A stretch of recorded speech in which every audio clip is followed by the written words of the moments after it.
They were called Nasties, and they were nasty. And they were, in my opinion, evil. To avoid moral panic, keep repeating, they were only movies. Depraved and corrupt were the words that were used which set us on the road in relation to video nasties. They were only movies. If anyone gets sent to prison for releasing a horror movie, it's preposterous. They were only movies. The Daily Mail decided that our children were all going to grow up as mass murderers. They were only movies. A time of moral panic. These video nasties, as they were called,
To understand the whole video nasties phenomenon, you have to make a large imaginative leap if you weren't alive in 1979, 1980. Before video came along, it was either watching it on TV or hoping it popped up at a local cinema club, because mainstream cinemas didn't really show this sort of stuff. Or there was a Super 8 market where you could buy condensed films, so you'd probably get 20 minutes of a film, all the best scenes. And again, we forget that. We live in an age of video on demand. We live on an age of, you know, you can download a film in 20 seconds onto your iPhone. All of a sudden, in 1979, domestic home video became a reality. And I saved for about nearly 2 years to buy what looked like a sideboard. Literally, it was that big. And of course, carrying those fucking massive machines that Jeff Capes would have trouble carrying. They're so big. Slabs, like paving slabs with buttons on them. There was three, I think. There was the V2000, but no one had those. It was VHS or Betamax, and we were told that the Betamax was the best. The war was raging. It was VHS or Beta. If you're looking at video cassette recorders and you're confused by all your choices, just look at the most important feature of all, the picture. I always remember being a little bit kind of bemused at the time that VHS was the most successful, since it was like the worst quality. VHS, which is a kind of really low-end format anyway.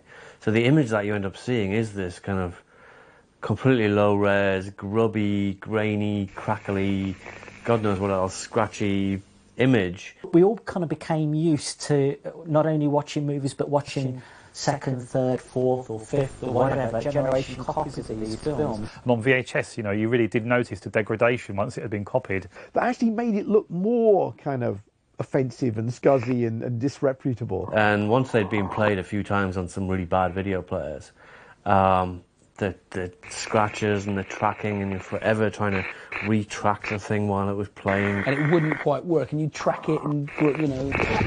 With horror movies, because the copies were so worn, because they were so popular, because they were being hired by so many teenagers, there was snow on the image, and because you can rewind and play again and rewind and play again, kids used to just rewind and play again, so you'd know a really horrible bit was coming because it would start to get a bit more snowy. That really helps to disguise some bad effects and make it look better. You know, the first copies I saw of the uncut Cannibal Holocaust and stuff, you know, you had the tracking out, or they flicker into black and white.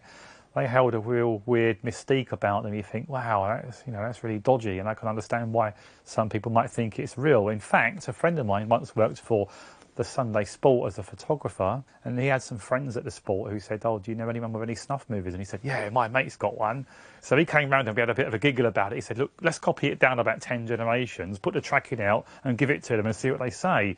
And he took it into them and they were appalled. They said, oh my God, where did you get this from? He goes, oh, this guy I know, let's shop him, let's put him on the front page. And he said, you can't do that, he's a friend of mine, and besides, you're idiots, this isn't a real snuff movie. It lent this edge to those films that doesn't exist anymore. I mean, as an example, I recently saw a very controversial film called a Serbian film, and the problem with that is that it's beautifully made. The photography is top-notch, everything's crisp and clean.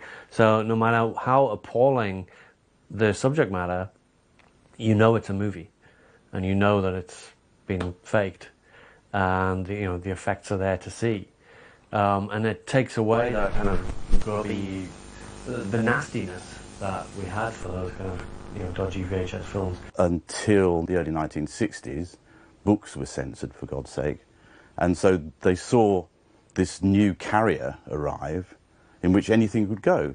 There's even a version of Private Eye called Private Spy. I think you might find this very interesting. Something else you won't see on your televisions. We're from Private Spy, officer. Private Spy.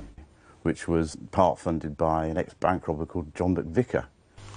Stories about corruption at Scotland Yard are now as common in our newspapers as Patriot Girls. There were lots and lots of creative people suddenly finding themselves with a means of reaching a public without having to go through a system of regulation.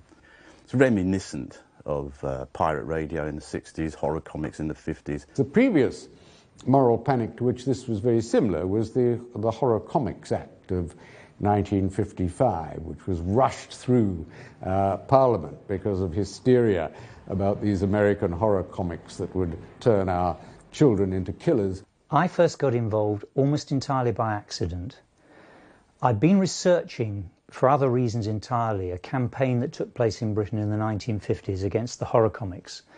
And among the key sources for that was a man called Frederick Wortham. He wrote a book called Seduction of the Innocent, which came out in 1954. Right at the beginning of 1983, David Holbrook, the literary critic, wrote an article in the Sunday Times which he called Seduction of the Innocent. And you can imagine my eyebrows went up. So I cut it out and thought, what is this? And he was talking about these things called video nasties. And the language of his writing about the video nasties so much reminded me of what I was finding out about the 1950s that I knew I had to go with it.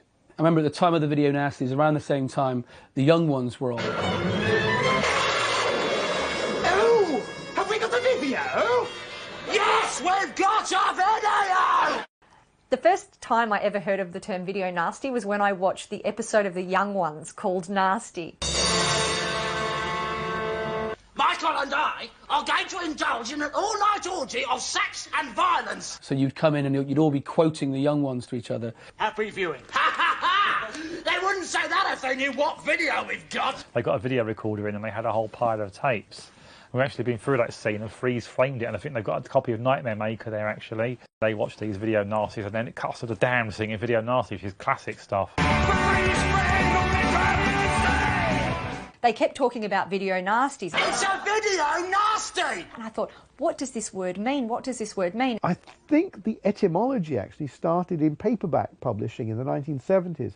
I think the term nasties, as opposed to horror, was first used for people like Guyan Smith and James Herbert, you know, rats and crabs, those sort of thin, gruesome, you know, horror novels of the 1970s.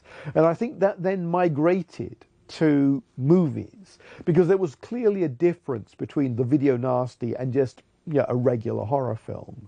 Video nasty was a term I think coined originally by a journalist. I think it was Peter Chippendale in the Sunday Times, but of course the term video nasty was rapidly taken up by Mary Whitehouse, rapidly taken up by the press, rapidly taken up by politicians. One of the problems was convincing people what a video nasty was, because a lot of people portrayed me as someone who was going to ban Hammer horror movies, which wasn't at all what it was about. We're talking about scenes that are really horrific and leave nothing to the imagination. Mutilations of bodies, cannibalism, gang rape. That is what a video nasty is. In the last 2 years, thousands of video rental shops have sprung up all over the country. One of the lovely things about the early days of video was that it was run on an individual basis. The shops were not chains. This was well before Blockbuster had got a toehold in this country. Every garage, every sweet shop, every newsagent, every sports shop, I mean, anywhere would have videos. Revolver Video was a seedy little store up in the, I don't know, you had to go up these kind of back stairs to get to it. It was just a little room. It was very much a working class thing, the video industry back in those days. They were just run by entrepreneurs, local business people, seen a bit of a gap in the market, bought themselves a pile of tapes. It wasn't standardised, it wasn't homogenised, it was just all individualistic. A garage near us that we used to go and get petrol from. And we used to refer to the guy, who was an Indian guy, and he just had this mad look, massive mad beard and mad eyes. So that was always known to us as Rasputins. I knew a lot of the video dealers back in those days, and there were guys who, you know, they might have been around a used car lot. They were the Arthur Dailies of their time.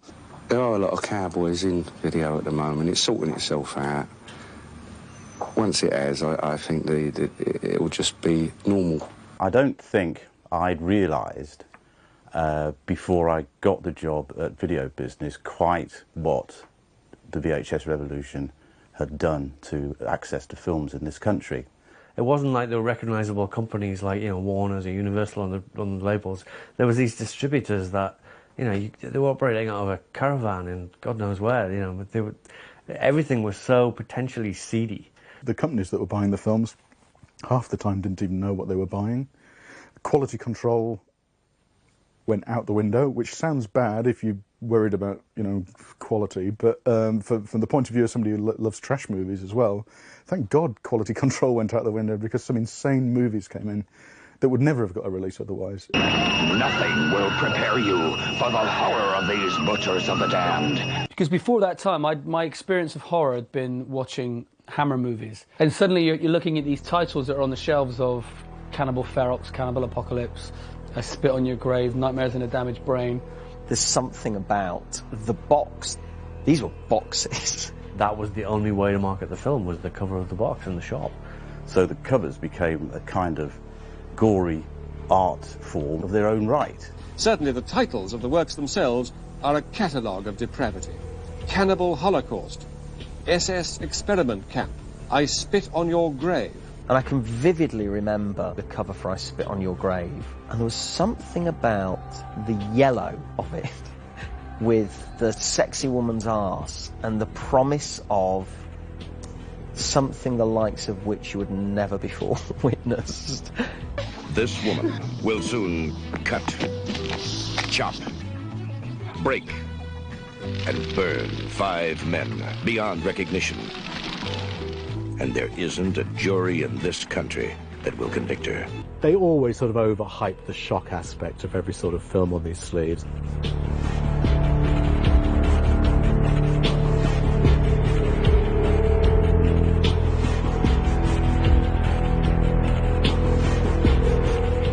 One of the most notorious of them is Driller Killer. Its cover advertises with relish that blood flows in rivers. It carries a so-called warning that potential viewers will need stomachs of steel. A man driven to the very edge and then beyond. Driller Killer here on display in a video store. You can imagine that that's going to be a magnet for police attention, isn't it?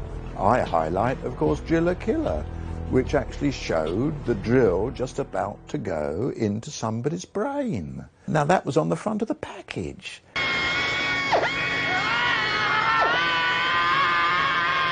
The ones that really shocked me were like the death camp ones, of course, because I'm Jewish. You know, I found myself getting slightly outraged. All of that's fine. You know, all of those are all right, but this is where we clearly must draw the line, everybody. Tell me, do you find the spectacle exciting, Private Schultz? Yes, of course. Who wouldn't be excited? And every newspaper that did a layout on Video Nasties would have the cover image of Cannibal Holocaust, which is this grotesque vision of what a third world cannibal looks like, tucking into a double handful of guts. To a great degree, the whole Video Nasties scandal was whipped up by the advertising methods rather than by the content of the films themselves. And the video trade should take responsibility because they did it. Yeah, their ads were always, can you watch our latest gruesome horror? So the people who would be seeing those adverts would be dealers with shops, and they would be looking through thinking, wow, that looks good, you know. They obviously know their customers. Their customers will be coming in, going every week saying, oh, have you got anything really horrible? Have you got anything more extreme, more gruesome? Which actually worked against them in the end because they were making claims for them that weren't necessarily borne out by what was inside. And did the ad people really not see where this was going to end? It was that packaging of the material that was causing as much disgust in some ways as what was in the material. All videos had no classification whatsoever. We were used to classifications in the cinema, but you didn't know what you were actually getting when you took a video home. There was no censorship, effectively. And many of these films that were cut and banned were released intact. The complete, unexpurgated, unedited, uncensored version. And therefore you could have children seeing this material. It doesn't seem believable, yet every day this is what scores of Britain's school children are up to. They're tuning in their thousands to the sickening violence of an endless stream of video nasties. What sort of age ranges have you heard or do you know of children getting access to these tapes? What we're finding, it's between the 12 and 16-year age group. Well, I was 12 years old at the time, so it wasn't entirely like... It was a mixture of excitement and knowing the kind of stuff that we were going to watch. There was an element of fear about it. I mean, that was kind of the whole point. It was that, you know, you're doing something that, you know, my parents didn't know what I was doing because it was round at my friend's house. I think there was this kind of thrill of the forbidden. Switch off your television set immediately unless you are prepared to be really terrified. And that felt like it took real balls to watch. You know, it was a badge of honour if you'd gone to school and said, have you seen...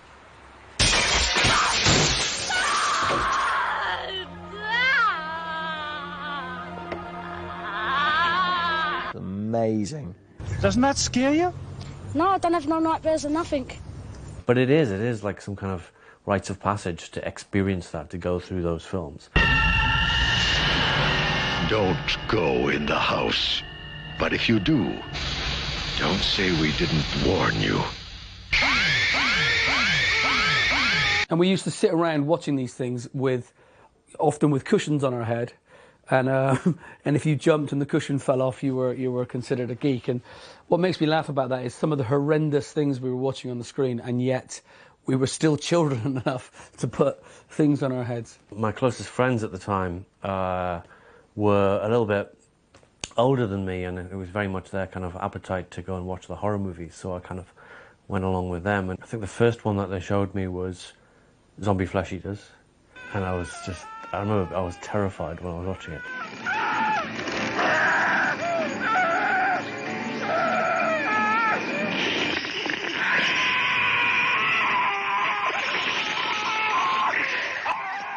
Like a few days later, they said, we've got this other film, do you want to come around and watch it? And it was I Spit on Your Grave, which I think kind of, I don't know, left me quite shattered. That's Sweet, it's painful. Oh, God. Oh, my God.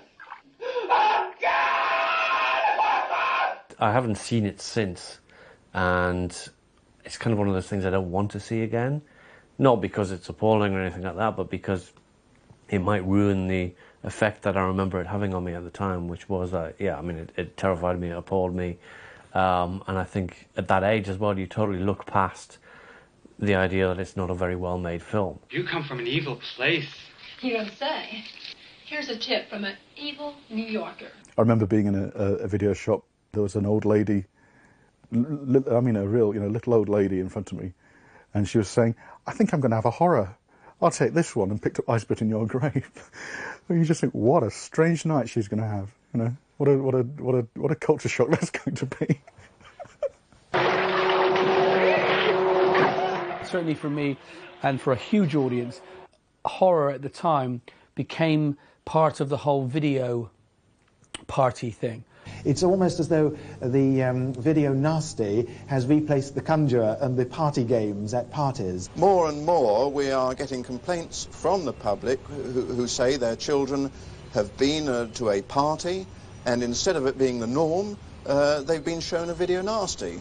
That is why you must try to understand the burden of parenthood. It would be someone's birthday, you'd get a bottle of cider and you'd all go round to someone's house. It's just that we feel that we must let our parents know where we are. Don't worry about that. There was always an odd feeling with the video nasty that when you actually finally got to see them, on the whole, they didn't really deliver the goods. I'd seen the back of a film called The Unhinged. Unhinged. The nightmare has begun. And it was actually one of those really miserable films that was a bit like Henry Portrait of a Serial Killer. So I'd kind of killed the party by getting not a kind of Evil Dead, which is a kind of fun experience, but, The Unhinged, which I think was a lot of dialogue. I suppose you must be in a state of utter confusion as to what's going on around here. And at the end, just this brutal murder of these girls. And all the girls were sort of like, "Oh, well done, Chris. Thanks for spoiling my birthday." Well, we knew that something was going to happen because the BVA, very, very belatedly, thought that it might have a go at self-regulation and actually drew up a charter to propose a voluntary scheme whereby producers would be able to submit their works to the BBFC for a cinema-style certificate. Of course, the problem with those voluntary arrangements is not everybody's going to play ball. So, in other words, it would cost that distributor a lot of money to actually follow through the code. I have heard a figure of perhaps £500 a film to have it sent up for censorship. Certification, I should say. So although we did have some of the titles that were on the video nasty list coming into the board, titles like Cannibal Apocalypse, Cannibal Ferox, the board did actually look at those videos in 1982, make cuts and award certificates to them. A film like Cannibal Ferox was withdrawn and then it was re-released in a heavily cut version. And I remember renting it to have another look at it, and I thought, what's happened to this? It's been chopped to pieces, chopped about worse than the people in the movie itself.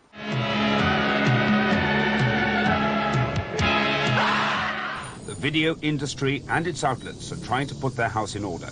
Parliament is certain to do so if their voluntary controls fail.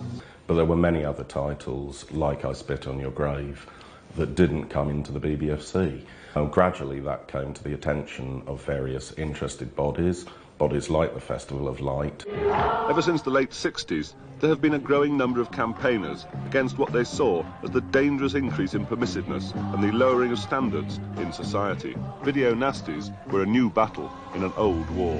What I hope all this debate will do, will put the pressure where it needs to go. White House, of course, hadn't even heard of video before film distributor here, about to release Cannibal Holocaust, sent her a copy of it. Watch it, Alan, I'm shooting. Oh, good Lord. It's unbelievable. It's horrible. I can't understand the reason for such cruelty. He was hoping that she would go out into the media to say this awful film, please nobody watch it, and then he'd get a reaction when it was released. But of course it set off the whole a whole chain of events. Today, people want sensationalism. The more you rape their senses, the happier they are. I feel Mary Whitehouse was doing a good job, actually, because she was bringing to attention things that the general public just weren't aware of. She could never bring herself, of course, to read or see anything that she ranted against. I have never seen a video nasty. I wouldn't. I have far too much. But how can you judge on a video nasty? You've never seen one. I actually don't need to see visually what I know is in that film. You know, did you ever think of the Yakumo point of view, that we might be the ones who were savages? Well, I've never thought of it that way, but it's an interesting idea. She just got on everyone's nerves. In fact, she got on so many people's nerves. David Sullivan launched a porno magazine named after her called Whitehouse. He thought it was the ultimate have a go at her. Did anyone take Mary Whitehouse seriously anyway? I mean, I certainly didn't. She had the backing of some very important people. I mean, she was mates with Thatcher. I mean, this wasn't somebody that you messed about with. Mrs. Thatcher and Mrs. Whitehouse, both kind of pretty bourgeois moralists personified, absolutely made for each other. Thatcher had been in power 4 years. The tide was turning against her. At the same time, the great campaign claims they made that they were going to be the ones who were going to control crime were coming apart at the seams. There'd been the Toxteth riot. There'd been the Brixton riot. There was a huge amount of unrest in society. According to Maggie Thatcher, community no longer existed. There was mass unemployment. There was the violence of the Falklands War. All these things were compounding. And they needed something where they could stand as the moral stalwarts. Margaret Thatcher didn't get dug into it, but she did tend to sort of take Mary Whitehouse's view rather more than the majority of people would. I would go and discuss with Mary Whitehouse what we were going to do and how we were going to deal with it. And of course she was very fortunate in that she had natural allies in censorious and right-wing newspapers like the Daily Mail in particular. Who've always been very strident on these matters, and I'm glad they are, because if they weren't, I'm not sure which other paper would be. Increasing public concern about the proliferation of these kinds of videos has been fueled by a powerful press campaign. The most dramatic were the front page headlines on the Daily Mail and the Daily Express and so on, saying, you know, we must ban these things now. But the ones that were the most symptomatic were, first of all, one that appeared on the inside of the Daily Mail, which showed a television screen. And leaning over the back is the figure of Satan. And it was that figure of devilry, that figure of Satanism, of the fear of something supernatural taking over. There was no need for them. They were unnecessary. And they were evil. You know, you can actually use that word.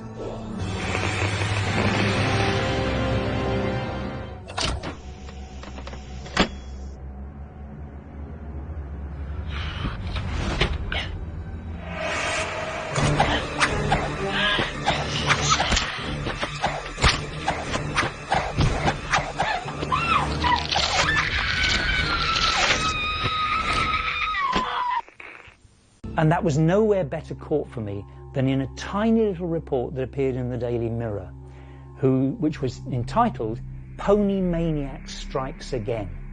And it was a report on a really horrible attack on ponies in Dartford. And the police report on it, at the end of this tiny little report, said, we're not sure what caused it, but it could have been caused either by video nasties or a new moon. And you think, what's going on here? It was that sense of this bizarre way video nasties could now explain every evil in society.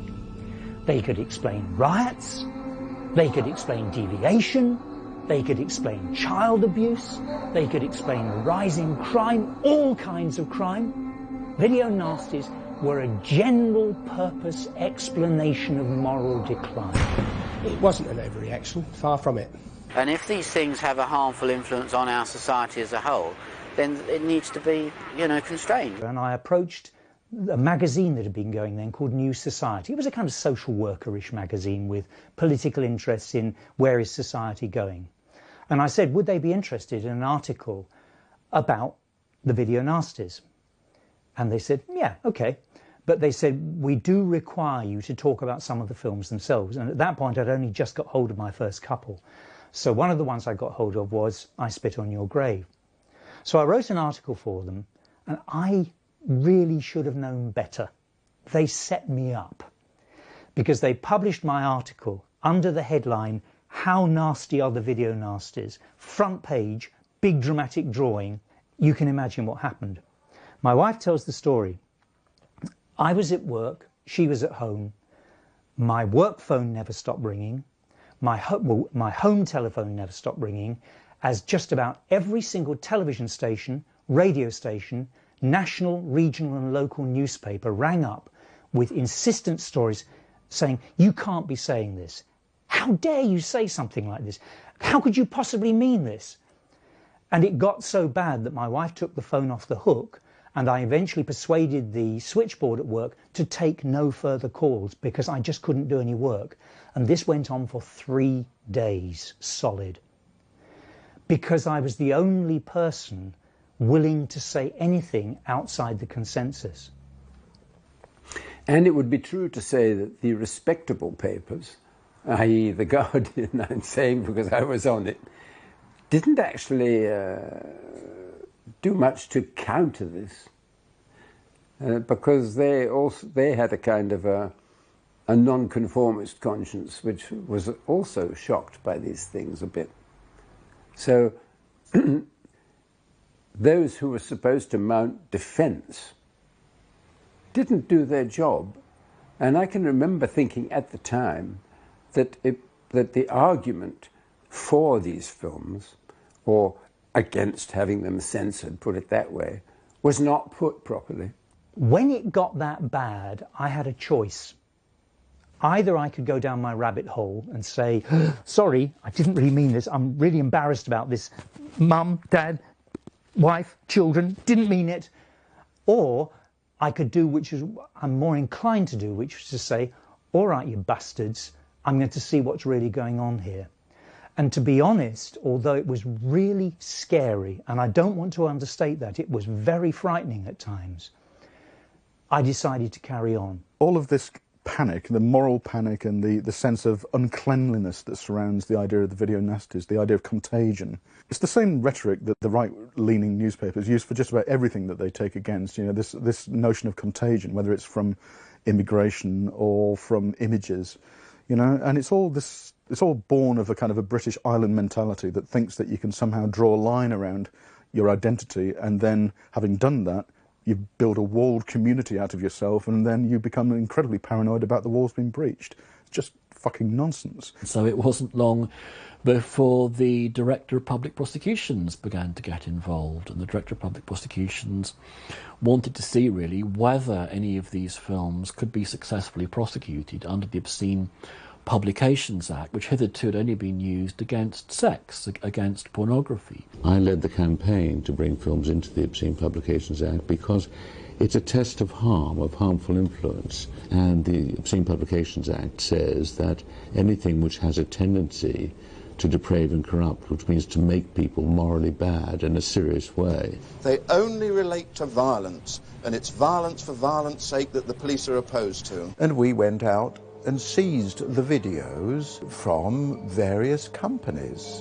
In 1982, under the Obscene Publications Act, police seized 22,000 cassettes in the metropolitan area alone.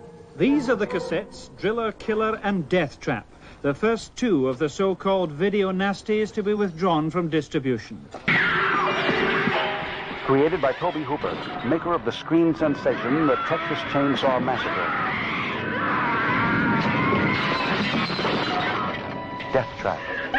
In court, a solicitor for the Director of Public Prosecutions called the material an extravaganza of gory violence, capable of depraving and corrupting those who watched it. Once we had secured a conviction on them, we would take them for destruction. An incinerator at Edmonton, I or my inspector would have to go personally and certify that it had been burnt in front of us. It was close to book burning, but with videos. I'm surprised there wasn't any kind of video burning ceremonies going on. Once it was then shown that the Obscene Publications Act did apply to violence, then the DPP began compiling a list of films, and this really became known as the kind of, the Video Nasties list. A list of titles that he felt were so obscene that they would be the kind of titles a jury might find obscene in a court, Section 2 titles, but also he had another secondary list of titles where he was perhaps not confident that a jury would find against them, but where there was material in the works that went beyond the normal accepted BBFC standards. And so those titles he added to a second list of so-called Section 3 videos. Section 3 could be heard at the Magistrates' Court, but not Section 1 and Section 2 of the Obscene Publications Act. In the case of Section 3 works, what would happen in practice is the police would see that a shop was stocking, for example, Texas Chainsaw Massacre, which was one of the titles on the supplementary list of less obscene titles. And even though Texas Chainsaw Massacre wasn't a video nasty, it was almost the poster boy for it, because what a brilliant name. The Texas Chainsaw Massacre. After you stop screaming, you'll start talking about it.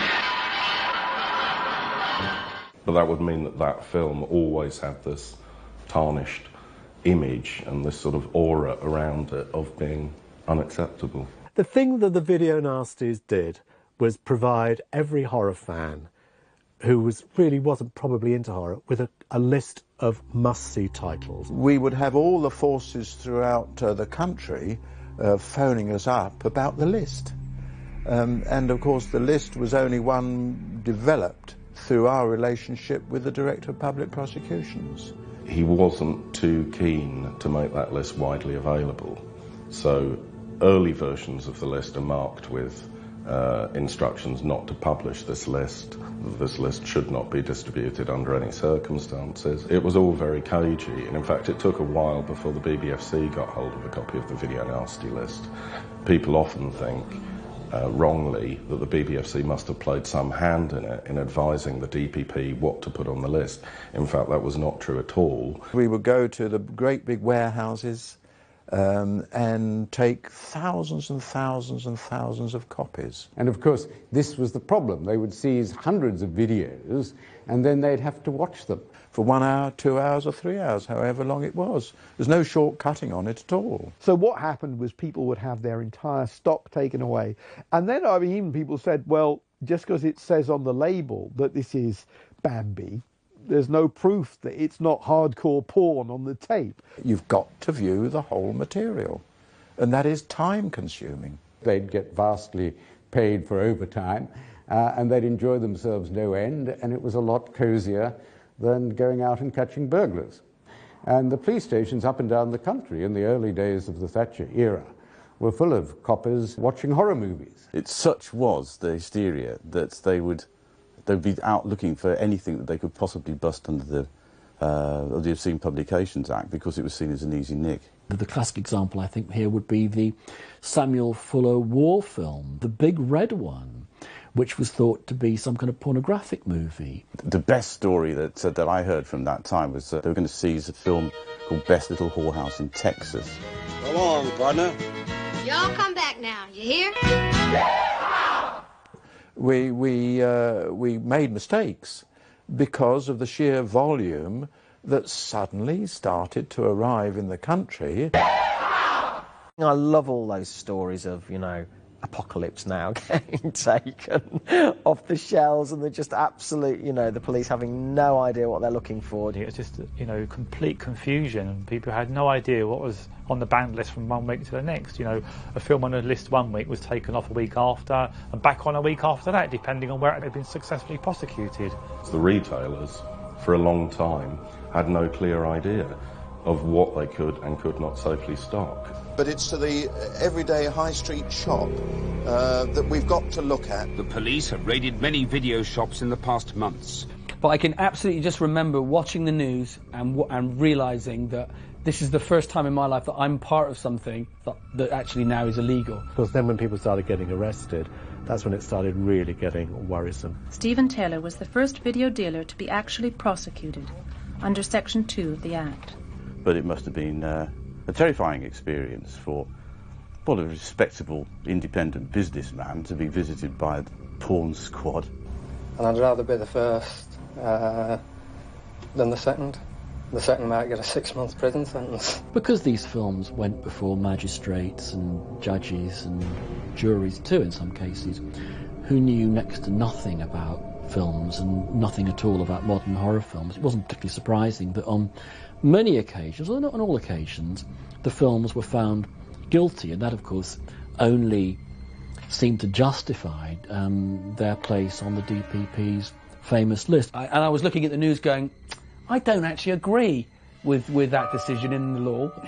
And being someone who's old enough to, suddenly at that moment where you go, actually the police policy there is wrong, because I know that what I'm doing I don't think is going to hurt me. And when you're a 13, 14-year-old, you obviously don't fully know, but you get a sense that actually we watch these films, we laugh about how gross they were, and mostly those films are rubbish. Oh no! I'm sorry! I'm sorry! I'm sorry! The DPP stepped up his campaign against the video nasties to take in not only the retailers but also distributors of the film. And David Hamilton Grant was tried at the Old Bailey under the Obscene Publications Act. Prepare yourself for the most intensely shocking motion picture of our time. Nightmares in a damaged brain. It wasn't, alas, a very good film. And this is the problem with censorship test cases. They're never very good examples of the material. Scream, but no one can help you. Listen to me, George. It's only a dream, and dreams can't hurt you. I had a great deal of difficulty getting film critics to come and stand up for David Hamilton Grant for the censorship. Eventually I twisted the arm of Derek Malcolm. And it was really a very comic procedure. I was then a film critic of The Guardian. I thought that was highly respectable. And in I went, man in the dirty Mac almost. But we had an incredibly hostile judge. I was on a hiding to nothing, not only with the jury, but also with the judge. And so when I asked Derek, put him in the witness box, what would you say about the cinematographic merit of this film? Which I said was a well-executed film. And the judge exploded. He said, well executed, well executed. The German invasion of Belgium was well executed. That doesn't mean it's any good. So it was quite clear to me that the judge would have instructed the jury anyway. It just shows how far the tabloids have managed to sort of twist things, and how the juries had been also coerced into believing what they were reading in the press. The distributor of this film, David Grant, got put in prison for releasing a version that was actually slightly longer than the BBFC X-rated cut. It was a surprise to everybody when somebody ended up going to jail over perhaps a different version of the film to the version the board had passed, but nonetheless a film that had had a cinema classification.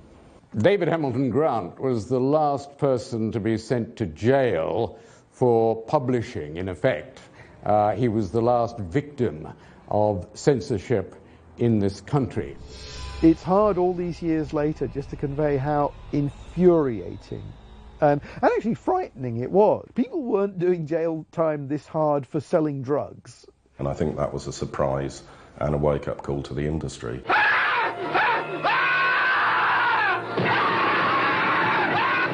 dream you can't escape, a lie. And it was obviously just a case of the establishment deciding that they were going to make an example of, you know, a little guy. But there were people working in larger companies releasing things like The Burning.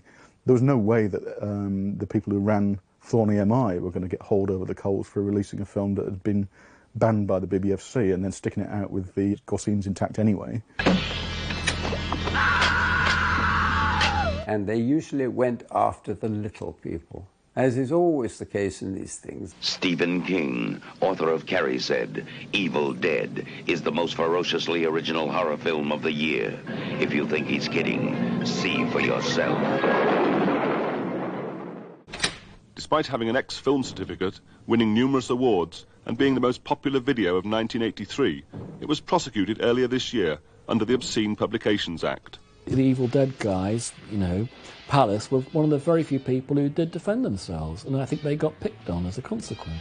We went to this strange court somewhere in East London for this test case. I took one look at the jury and I thought, we're going to win this. There are people in our history who have called the bluff of those that George Orwell called the striped-trousered ones who rule, the second-rate DPP lawyers and so forth. And Nick did, and you know, like Felix Dennis and others, they are there. Occasionally you get someone who says, this is enough, I'm not going to put up with this, I'll risk prison. Evil dead. They got up on the wrong side of the grave. But gradually, it fell into disrepute on the obscene publications front because a jury in Newcastle would come up with a different verdict to a jury in Southampton, to a different verdict to a jury in West London. And their lawyers were able to go back into the appeal courts and get these things struck out. The lesson of this story is you cannot put film censorship into the hands of policemen and of the Director of Public Prosecutions. It's just insanity. But by now, one has to say that Parliament became interested. Parliament in the shape of people like Graham Bright. Parliamentary colleague of mine, David Atkinson, was very friendly with Mary Whitehouse, and she was out campaigning and wanted to visit constituencies, and she actually visited Luton South. But not all MPs have an idea for a bill, which is where the lobbyists like Mrs. Whitehouse come in. And so I had a chat with her. She was very keen on this. And I said to her that, you know, I was taking an interest. And she said, well, I hope when you get back in again that you'll do something about it if you can. So that was just an absolute chance that happened. Mary Whitehouse, in particular, launched a campaign against it. She created a compilation of the most violent scenes from the so-called video nasties, which, of course, are taken out of context. Mary Whitehouse held video screenings at fringe meetings during the Tory party conference. And so the lobbying campaign was to tell MPs that the public is concerned about this matter, you've got to legislate, here's a bill, please support it. Obviously the video industry was highly worried about it. I remember there were pictures of me in video shops saying this man is trying to stop you viewing what you want. I remember my brother telling me that he went in to get a video with his little son, who suddenly spotted this and says, look, there's Uncle Graham. And he was saying, keep quiet. Because, you know, at the time, they were trying to make me look a villain. And so Graham Bright said, yes, I'll introduce a bill. Private member's bill, if I get the opportunity. You know, you can go through government, but then you have to wait upon government. But a private member's bill can take the thing right through, always assuming that you have the support in the House. And surprise, surprise, I won #1 place in the private member's bill. You have a draw, and so whatever I had got a very good chance of getting through. And I had to decide what I wanted to do. Now, I've always been very keen on protecting young people. They had this thing where they were trying to protect children, but what were they trying to protect children from? They thought the whole generation were going to become serial killers. There's footage, actually, of the MP Graham Bright in the 1980s talking about research that was being done into video nasties. I believe that research is taking place, and it will show that these films not only affect young people, but I believe they affect adults as well. Now, the statement is clearly barking, if you will excuse the pun, but of course one of the problems, again, with what Bright is saying is that he's saying there's current research being undertaken which will prove. And it will show. So essentially he's saying this research is still ongoing, but I know what the outcome will be. That these films not only affect young people, but I believe they affect adults as well. That these video nasties will affect dogs and children detrimentally. There's also the point, of course, that this research wasn't even finished. A report was published under the title Video Violence and Children from a group that called itself the Parliamentary Group Video Inquiry. Now, that title's important. They were absolutely not a parliamentary group. They did have one or two MPs, Tim Sainsbury, for example. They did have a couple of lords, but they had no official status at all. However, calling themselves that, and indeed holding their meetings on parliamentary premises on a number of occasions, meant that they came with the imprimatur of being a parliamentary body. Tonight, the parliamentary inquiry team said they were so worried about the effects of videos like these.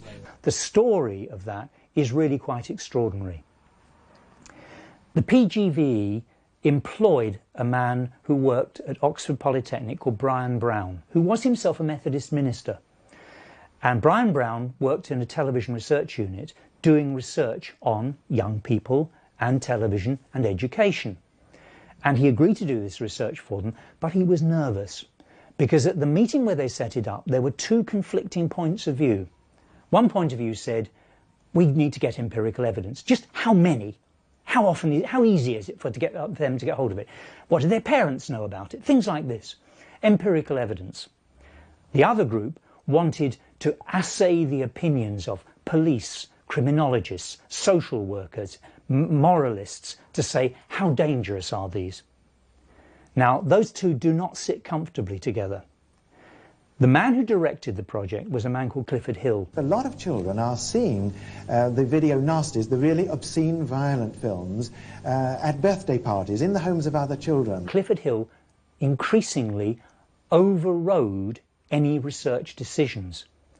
And eventually, when Brian Brown challenged him on this, Clifford Hill broke into the Oxford Research Unit, stole all the papers, the computer tapes, and made off with them, and then retrospectively fired the Oxford research team without ever giving a reason. Oxford Polytechnic protested and got nowhere.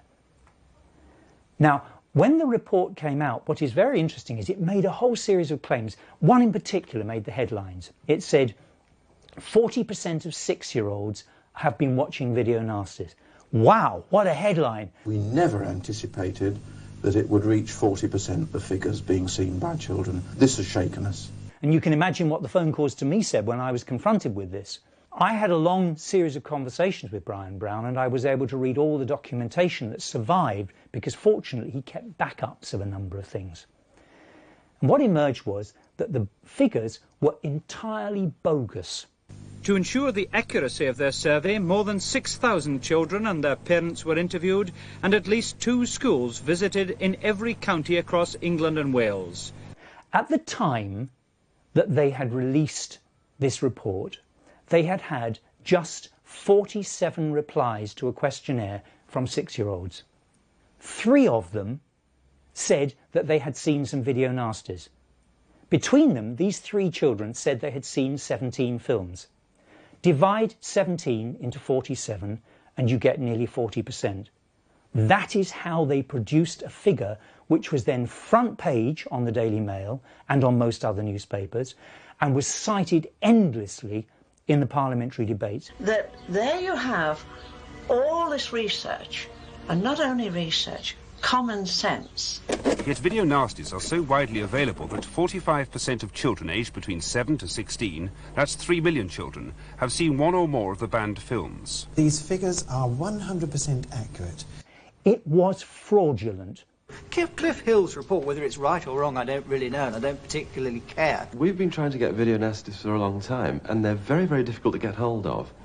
And so it seemed extremely unlikely that 40% of children from the age of 6 years old could have seen a video nasty. And when we saw the questionnaires that were used by the parliamentary group video inquiry, it became very obvious what was likely to have gone wrong with the research. And a researcher called Guy Cumberbatch did the very simple thing of going to local schools in the Birmingham area and simply taking a list of films which mixed together real titles with absolutely bogus ones. We found that 2/3 of them claimed they'd seen films which never exist.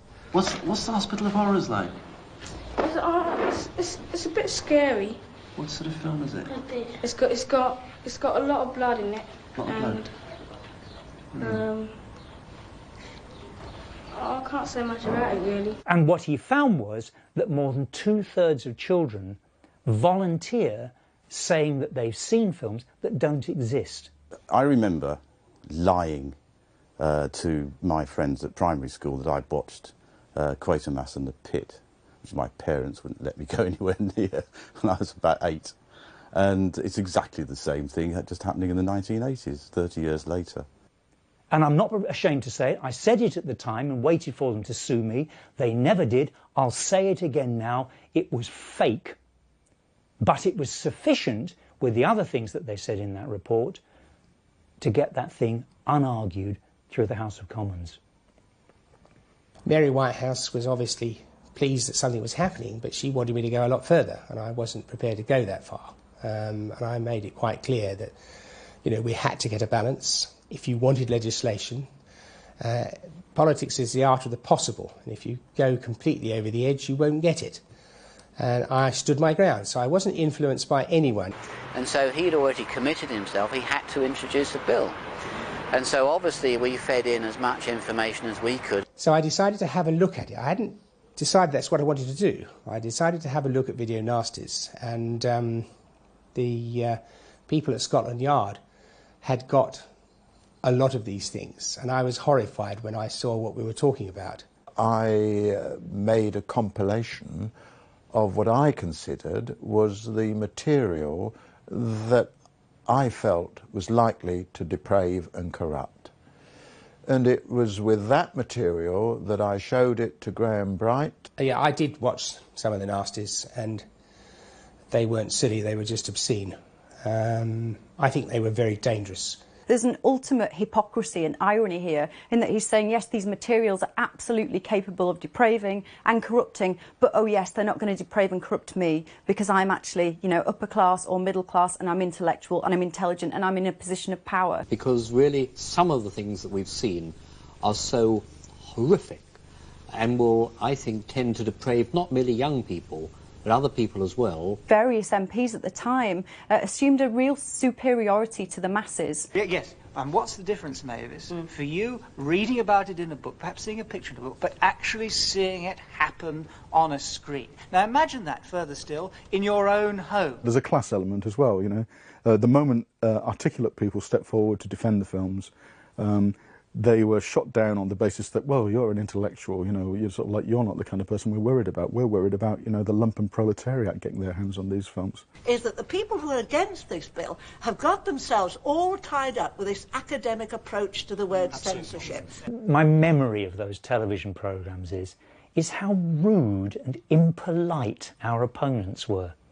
Let's take an example of a case where she saw... One second, Mary. Excuse me, Mary. How people are made violence. I beg your pardon? Will it help 5-year-old children to see this? It will help a lot of people You want learn... them to see this? What a silly question. No. And this went on all the time that I was speaking. ...line around this image of the child. Those who work with children Please every day don't you know, have cartoons. But I just remember thinking, you're so rude. Yet you're supposed to represent good, well-mannered English middle-class behaviour. What I find interesting is that we have listened very patiently to the arguments put by those who support the bill. As soon as we try to reply, actually a great deal of heckling comes in, because we actually have a more complex case to put. My hope was that through speaking out in a programme like that, and speaking as calmly and as sanely as I was capable, 5% of the audience might think, hang on, there is an issue beyond what these other people are saying. Ladies and gentlemen, the bloodiest thing that ever happened in front of a camera. Snuff.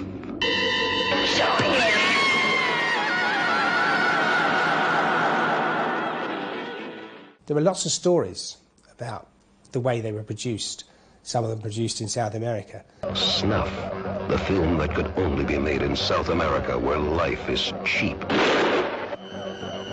At the time, there were stories that, you know, people were actually murdered for real on video. And I have no doubt, having watched those through with people at Scotland Yard and others, that that was exactly what was happening. They, of course, bought entirely into the notion that it showed a real person being murdered for entertainment purposes on screen, which I think anybody who actually sat through to get to the gruesome bit at the end realised it was laughably fake. It was people throwing sausage meat around and trying not to laugh. The people who put through the Act believed that what they were seeing was real. And that's more terrifying than anything that's in those films. And then he asked if I would take it forward. And we showed it in the House of Commons. Now, titles like Driller Killer, Cannibal Holocaust and I Spit on Your Grave were among videos watched by MPs this afternoon. And I said, so if you want to leave, please leave. No one's going to think any worse of you. And of course, there was lots of sort of comments about who's bringing the ice creams round and things, you know. And it started, and within 3 or 4 minutes, people were leaving. What was the MPs' reactions to what you showed them? I think they were horrified by what they saw. You had members of Parliament being physically sick, having looked at them. So in the House of Commons, we actually saw people eating live monkeys' brains. You know, the top of the monkey's head being cut off and the brains being eaten, because that was all completely fake. But, I mean, what were these people on? I mean, they'd never seen a horror film since probably Phantom of the Opera, the musical version in 1942. So, obviously, the slightest amount of gore would sort of freak them out. And literally at the end of the showing, the only people left were my friends who wanted to support me. But the interesting thing was, around the corridors the next day, everybody said they'd been, because it was a sort of sign that you actually seen them. And of course, you know, nobody ever sees all the nastiest bits of the Nasties all in one go. Naturally, they were all disgusted. And from then onwards, you know, people knew what I was doing, and I had massive support right across the spectrum from all parties. I mean, the Prime Minister made it quite clear yesterday that she was behind the bill, and that the government was behind the bill, and that she wanted the bill to pass through the House as rapidly as possible. And this is taken from a meeting of the Video Recordings Bill Standing Committee. Those who trade in this filth are in the same class as peddlers of heroin and cocaine. They are murderers who are destroying the physical and mental health of many young people, and they are bringing such people to degradation and premature death. The bill, which is a private member's one, passed its second reading unopposed and now seems certain to become law next year. One of the things that I found very distressing about it and which made me very angry about it as well was that there was a kind of a cross-party consensus about this as well. It wasn't just the Tories. So you had nowhere to turn politically. In fact, it's a great disappointment to me that there weren't some MPs who were concerned with the implications for civil liberties. These people who had no cine literacy at all, had no feeling for genre, and certainly had no feeling for civil liberties, were suddenly in a position to march into your life and spoil something which you'd only just started to enjoy. They didn't care. What they had wanted to do was win the argument to get what I called a flexi-panic law into the public domain. With that behind them, they no longer cared, because the police now had open-ended powers to do a whole range of things to keep their views visible. So from my point of view, it was a welcome piece of legislation. And one of the key things I had to do was to get the British Board of Film Censors on side, because I wanted them to do it. And what the Act said is that all videos, essentially all entertainment videos, have to be classified and by a designated authority, and we were designated for that purpose. The board's change of name from the British Board of Film Censors to the British Board of Film Classification was meant to reflect the feeling that the board's role should be more one of classification and providing advice. Of course, the irony is that the name change occurred at exactly the same time that the Video Nasty scare had led to perhaps even stricter censorship regulations. Free speech in this country has been very dependent on juries, the jury that acquitted Lady Chatterley and so forth. So what the government did, of course, what the Thatcher government did, was to abolish the jury. In the case of videos, you had to go to this this BBFC, the censors, and if they didn't agree, you had an appeal to another board, but there was no jury trial. You couldn't get to a jury. And so we became a country where sex and violence were regulated. By getting rid of some trashy horror films that, hey, never did really anybody too much harm, They also swept a whole load of other things into the same shopping basket and regulated them, made it charged to regulate them at £1,000 a film, and made it very much more difficult for independent film distributors. So I think it's one of the lesser known aspects of the Video Recordings Act was that it played a major role in the consolidation, for which read kind of oligopolization, domination by the majors, really. I mean, it was quite an achievement. I was still a fairly young MP in those days. It's on the statute book, it's there, you can't take it away. It was my bill. In a humorous postscript to this whole thing, it turned out last year that somebody hadn't signed off on some extra European form, and so the Video Recordings Act actually never was officially enforced. Because the Video Recordings Act had never been laid before the European Commission. In fact, it wasn't valid. So this came as a bit of a surprise. So if you're out there and you did jail time, or you paid a fine, or you lost all your videos, they shouldn't have done it to you. There was a rather desperate thing where the Attorney General said when they were hurriedly trying to get the thing back on the statute books that he didn't think that anybody who'd been prosecuted would have a case for bringing countersuit and asking for their money and their life and their videos back. When the discovery was made, a new version of the Video Recordings Act called the Video Recordings Act 2010 was hastily put before the European Commission, revoking the entire VRA and immediately enacting it again in its entirety. The whole point of the law is that everybody is supposed to abide by it. That includes the lawmakers. If they didn't do their job properly, then they should be held to account. In the short term, children may just suffer nightmares, but the long-term effects are unknown, as video nasties are a new social phenomenon. A lot of the directors who are around now, it really did make an impression on them. I'm heavily influenced by the video nasties. Up the stakes as far as, you know, blood and guts horror was concerned, and I think that has influenced me more than anything. I think good taste and horror often need to be enemies of each other to make good stuff. The video nasties played a part in shaping the work that I've done. You know, I look at the work that I've done with Derren, I look at ghost stories, I look at the way that I think about marketing, the way that I think about the impact that I want to have on an audience. So much of that, I think, I can root back to the impact that those things have. They were pivotal moments in our career. They helped us decide what we wanted to do. I wouldn't have written my books on it. I wouldn't have had this collection. I think a lot of journalists wouldn't have got into writing about horror either. It was one of the first things that sort of got me into the business. It had a profound effect on people's lives. Positively, we can talk and write about them, but negatively, it ruined people's lives, and that's the truly shameful thing, far more shameful than any content in these movies.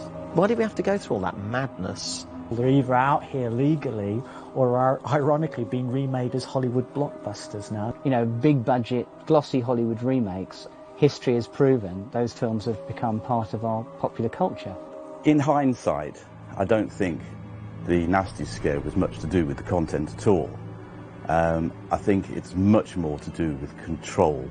Well, you know, this thing persists to this day. I mean, I remember going on to Sky News to talk about the James Bulger thing when Child's Play 3 was being put forward as a reason for the killing.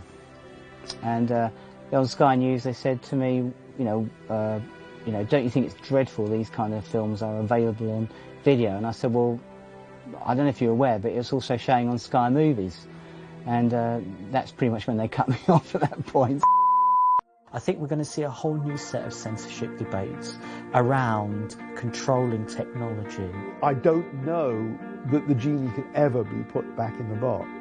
It takes 2 seconds on the internet to get access to material that the BBFC would never consider passing. I'm sure that 20 years from now, we'll be looking back at now, looking at what we're going, well, that was an outrage, and that was released on YouTube. Do you remember YouTube? It's amazing, wasn't it, when you could watch anything before the laws changed.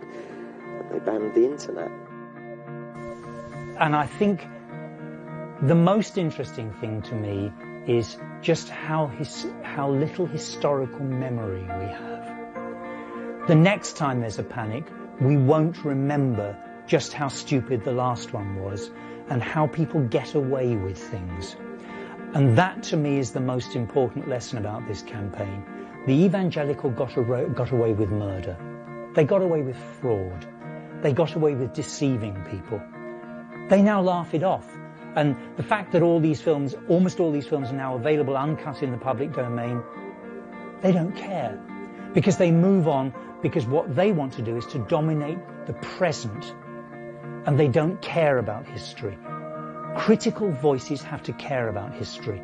We have to care about the way in which things got controlled in the past, because that's when the damage gets done. And if we don't keep that historical memory, we will allow them to do it again next time.